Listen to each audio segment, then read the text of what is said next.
আজকের মানববন্ধনে আজকের একটাই উদ্দেশ্য যে 5 তারিখে আগস্টের যে ফ্যাসিস্ট সরকারকে পতনের জন্য বাংলাদেশ জাতীয়বাদী ছাত্র দল যে গুরুত্বপূর্ণ ভূমিকা পালন করছে, সেই গুরুত্বপূর্ণ ভূমিকা পালন করা লোকদের এদেশে নিরীহ সশস্ত্র অস্ত্র দিয়ে ধারালো অস্ত্র দিয়ে খুন হতে হচ্ছে। এর কারণ হচ্ছে বৈষম্য বিরোধী ছাত্র আন্দোলন নামে কিছু সমন্বয়ক যারা আওয়ামী লীগকে আবার উজ্জীবিত করছে। বৈষম্য বিরোধী ছাত্র আন্দোলনে একটি কমিটি হচ্ছে, তারা কি করছে,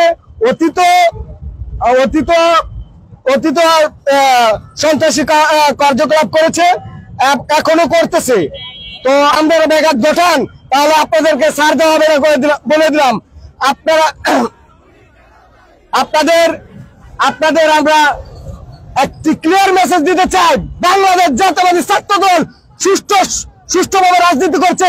এই সুষ্ঠু রাজনীতির যদি আপনারা এর মধ্যে কোন রকমের হযবরল যে ষড়যন্ত্র লিপ্ত হন, তাহলে কিন্তু আপনাদেরকে আমরা প্রতিরোধ করবো ইনশাল্লাহ।